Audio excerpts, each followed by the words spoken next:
अदालती निज़ाम नहीं है जी, अदालती निज़ाम इस मुल्क में नहीं है। मैं वकील हूँ, मेरी चौथी पाँचवीं नस्ल है, मैं कहता हूँ बरमला कहता हूँ, ये इसमें मुल्क में अदालती निज़ाम ख़त्म हो चुका है, इस मुल्क का अदालती निज़ाम रोटन हो चुका है। शर्म आती है हमें, अफसोस होता है इस चीज़ का कि हमारे यहाँ पे कुल्लोहुम compromised. It is a compromise system, we have a compromise democracy, we have compromise politicians.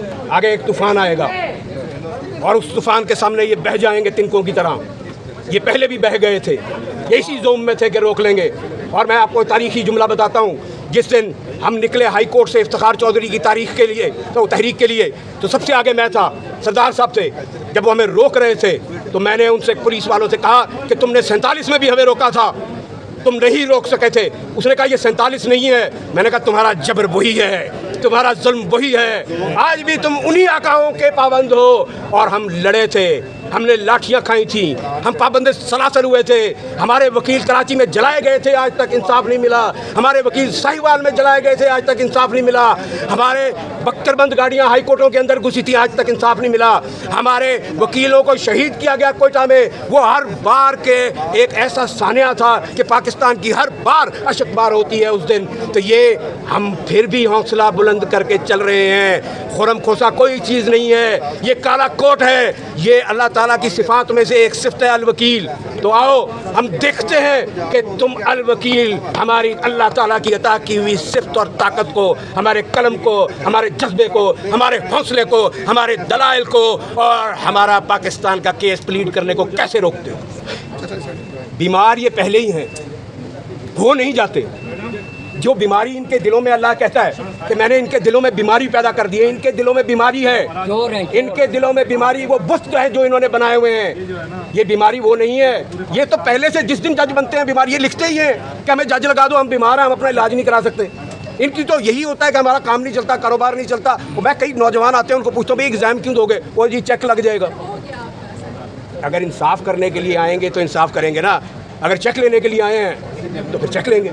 Road ahead is that we have to break this vicious circle of compromised all stuff that we have. डरो उस वक्त से जब ये अवाम खुद निकले, ये मेरी पाकिस्तान की गयूर अवाम, और तुम्हारे घरों में घुसकर तुम्हारे घरों के तहखानों में पड़े हुए डॉलर निकाले और अपने घरों में ले जाए।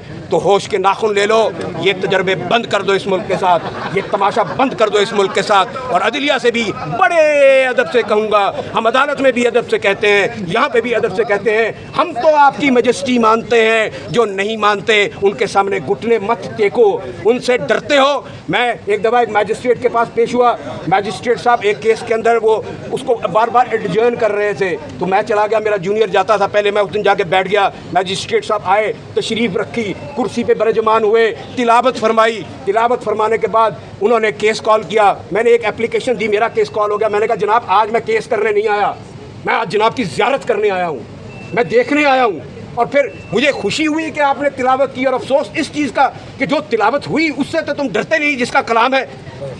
तुम छोटे छोटे इंसानों से डरते हो, तुम्हें शर्म नहीं आती। तुम्हारे पास दो इख्तियार है ना, दो, एक तीसरा इख्तियार भी है। एक इख्तियार तुम इस्तेमाल कर रहे हो कि इसको रोज़ एडजर्न कर रहे हो, 20 दिन हो गए हैं। दूसरा इख्तियार मैं समझता हूँ तुम्हारे पास नहीं है कि तुम इसको बेल दो, तीसरा है खारिज कर दो, मैं आगे चला जाऊँ। लेकिन ये क्या तमाशा कि मेहराब भी होना है और आके तिलावत भी होनी है, और हमारी तमाम अदालतों में सुबह तिलावत होती है। मगर हम फिर भी उस तिलावत के बावजूद जब कलम उठाते हैं तो फिर हमें अपना जोम होता है, किसी को अपनी ज़ात का जोम होता है, किसी को अपने इल्म का जोम होता है, कोई अपनी पॉलिटिकल एफिलिएशंस पे चलता है।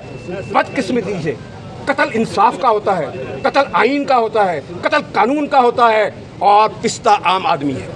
मुसा साहब मुझे ये बता दें, कभी जज साहब छुट्टी पर चले जाते हैं, कभी बीमार हो जाते हैं, कभी वकील बीमार हो जाते हैं, आखिर चल क्या रहा है? देखें, जस्टिस शौकत सदीकी जो थे वो बेचारे बार के अंदर खड़े होकर उन्होंने तकरीर की थी, तब जो है वो उनके जो है कोई साथ नहीं दिया गया, उनके खिलाफ आखिर रेफरेंस बनाया गया और फिर वो बेचारे और उनका केस पेंडिंग है। से हाँ जी, आज भी पेंडिंग है। तो फिर वकला क्यों नहीं इकट्ठे हुए तब? देखें, बात ये नहीं है, बात ये है कि वकला इकट्ठे हुए थे, हमें काली भेड़े हैं, हमें वो काली भेड़े हैं जो आज भी कोशिश कर रहे हैं कि चंद टकों के लिए इस अपनी जो माँ हम जिसको कहते हैं बाहर को बेच दें। हम नहीं बेचने देंगे, हम ललकार के कहते हैं नहीं बेचने देंगे। वही चेहरे हैं जो इफ्तिखार चौधरी की मूवमेंट में सदर होके हाई कोर्ट बार के जज बन गए थे दूसरे दिन। एक दिन तहरीक में माइक पकड़ा हुआ था और उसके खिलाफ तकरीरें कर रहे थे और फिर जाके उसकी बैत कर ली। इसी तरह ये जाके अब जो इन्होंने किया है रोल एक पॉलिटिकल पार्टी की तरफ से हमारी पाकिस्तान बार काउंसिल ने, शर्मनाक बात है। इनको शर्म आनी चाहिए। इनके चेहरे बेनकाब, अब भी ये यही कोशिश कर रहे हैं। अब भी वो कहते हैं भज के रलना, अब ये भज के रल रहे हैं क्योंकि उनको एक पॉपुलर सेंटिमेंट नजर आ रहा है। गरीब आदमी मर जाएगा, कहाँ जाएगा? इंडिया चला जाए वो, जहाँ आपकी सुजुकी छोटी कार 5 लाख की है और आप यहाँ 32 लाख की बेच रहे हैं। कहाँ जाए वो? नेपाल चला जाए वो इंडोनेशिया चला जाए, वो अफगानिस्तान चला जाए, कहाँ जाए? जब अपने ही महाफिज हमें मारेंगे, जब अपने ही महाफिज हम पे जुल्म करेंगे, जब अपने ही महाफिज कलम जो इंसाफ के लिए थी उससे स्टिक बनाकर हमारी थ्रैशिंग करना शुरू कर देंगे, ना माओं का ख्याल करेंगे, ना बेटियों का ख्याल करेंगे, ना बहनों का ख्याल करेंगे, ना बच्चियों का।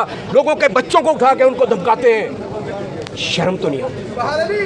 अच्छा गुस्सा साहब, ये बता दें तहरीक का आगाज़ हो चुका है, जैसा कि गुस्सा साहब ने भी ऐलान किया था और आज आप ही यहाँ वकला एक बड़ी तादाद में मौजूद है, आगे क्या होगा?